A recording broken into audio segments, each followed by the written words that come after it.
So just a quick introduction. Who am I? CEO of Cotswold Fare, which is a specialty food wholesale business. We supply about 1,700 retailers in the UK. We were one of the first B Corp companies to certify in the UK, and I may come on to that a bit later on. But they're basically businesses that put people and planet before profits. As Warren said, a couple of books. I do a bit of speaking to businesses that want to be businesses as a force for good. And we've just opened our first retail and restaurant business. So we've become one of our own customers, which has brought its challenge, not least actually, to take on another 50 people into the business pretty much overnight and kind of propagate our values across to a completely different site about an hour away from our main office. So a bit on that later on. Now, the nature of this is very much, I'm a great believer there's as much wisdom in the room as I've got to offer. So what I'm going to do in the 10 minutes is just really throw out ideas, discussion starter points for later on. So the subject is generosity. Traditionally, businesses haven't really been that generous, in my view. Rather than operating out of generosity and abundance, they've tended to operate out of scarcity. They've taken the view that if I kind of do better than you, then I win, you lose. Fierce competition. If they're doing well, I can't be doing as well. Businesses generally have treated their people as commodities and have extracted every pound of flesh they can get out of their people to maximize profits. And that's even reflected today. And I'm still astonished at how many businesses use the term HR, human resources. That is banned in my business. They're not human resources, they're people. And actually, we don't have a HR department, because if you get the right people and everyone knows what you're doing and are heading in the same direction, I don't really believe you need one. But that's a discussion point for if you. I'm sure someone might take that up. And businesses have taken from the planet as well. So they've been ungenerous to the planet. They've extracted minerals, they've extracted life out of the planet and taken a view that the planet is a commodity too. Why have they done that? Well, really, businesses have operated purely on a single bottom line. In fact, in some parts of the world, some US states, Italy, it has been illegal for businesses to have in their constitution anything other than maximizing shareholder value. Not in this country, but in some states in the US, they've had to change the law in order for businesses that aren't putting profit above all else to exist and to put that in their articles of association. Another reason why this has happened is that there's been an illusion, certainly in the Western world, that wealth is the main thing that makes people happy. A number of studies have proved otherwise, and a monitor of happiness versus wealth generally plateaus around £70,000. If people are earning more than that, they don't get any happier. They get happier up to that point, but whatever that point is probably different in different parts of the world. But we've had this view that money is the main measure of success, either as a person or as a business. I think that needs to change. Sometimes personal issues have affected our ability to be generous. And of course, if you're the leader of a business, that probably affects your business as well. Some of us have grown up in tough situations, have had times when we've really not had money. Either as a child, you might have had a father who drank away the family money, and that does create fear inside, which inhibits generosity and creates unhappiness later on in our lives. We've had peer pressure.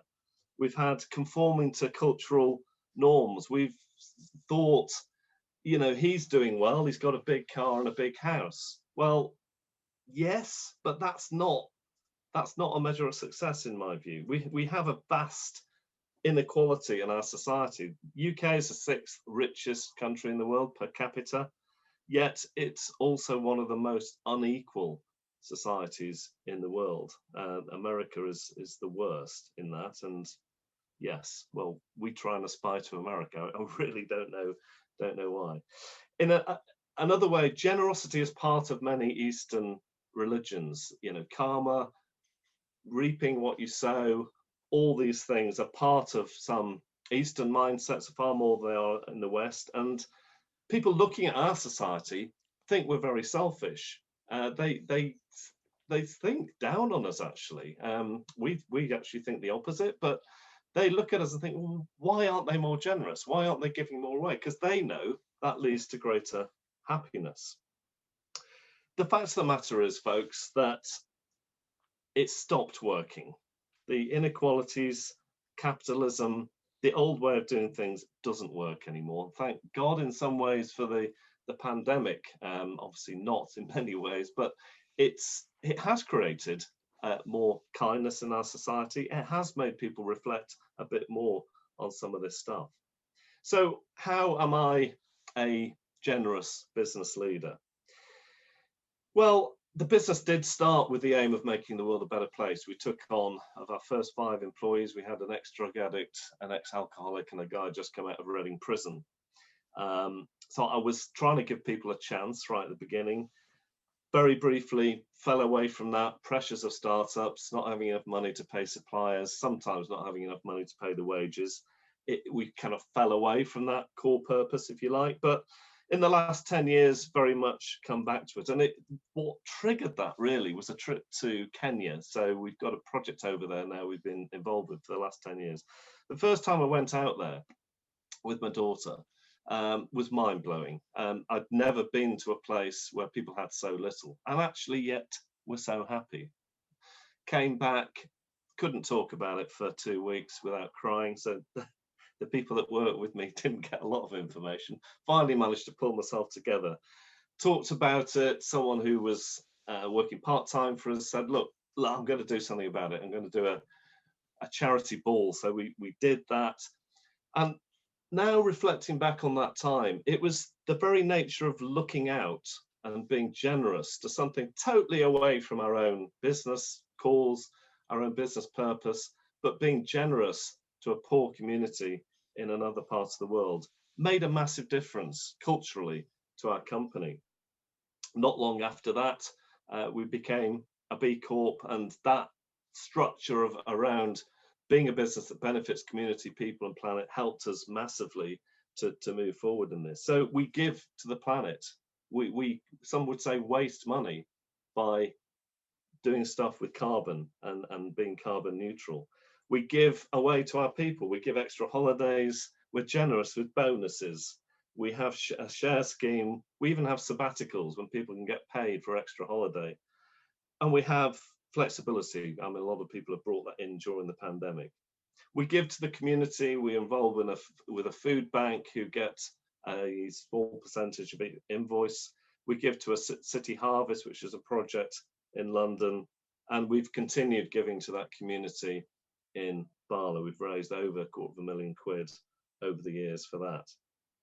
We also give back up our supply chain. I mean, after all, this idea of screwing the hardest bargain as a business person is very, very short term. It doesn't benefit anyone long term. It certainly doesn't benefit them, and it doesn't benefit us. People are going to be generous back if we're generous to them, and that includes suppliers.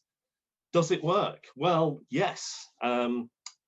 We've, over the last 2 years, which is I would say that the kind of culture, the DNA of our company started to change in 2015 and really was ingrained from 2017 to 2018. In the last 2 years, we've doubled our revenues and quadrupled our profits. Actually, I haven't taken any more money out of the business. Those profits are going to investment in future projects. So I think generosity flows through our business. It flows up to our suppliers, down to our customers. People notice, people sit up and take notice. And I think that generosity, if we can get it in our businesses, will result in growth, actually. By looking away, by not making money the main object, paradoxically, it seems to follow you. That again is back to those Eastern religions that would say if you give, you get back. That's a kind of principle of the universe, if you like. Just a very small example to finish. Flourish, which is our retail and restaurant business. As I said, I was a bit nervous about recruiting a load more people and wondering whether they would get it. We've doubled our people altogether in the last few months. And the answer is yes, they do. I mean, we're better at talking about what we're about, but generally people are changing. People want to work for companies that are generous, that aren't about paying their CEOs ridiculous amounts of money. I mean, how can people be happy in a place where they know the CEO is getting 360 times more than they are? That's the case at Tesco's, and that's the case at Sainsbury's. It's worse than that in something like Bet365, where the CEO gets 360 million a year. How can you be happy working with that inequality? I don't think you can. So I think generally on this call, we probably have people that are quite aligned with what I'm saying, but obviously feel free to challenge any of what I've said. I think we need to get the word out. I think we need to get the word out and to break this Western mindset that putting ourselves first and only being generous when we've kind of hoarded income. This is what a lot of people do. They're not actually generous. They get to retire. I've got too much. I'm going to do something for charity now. They're missing out. The best thing you can do for happiness, for personal fulfillment, is giving away.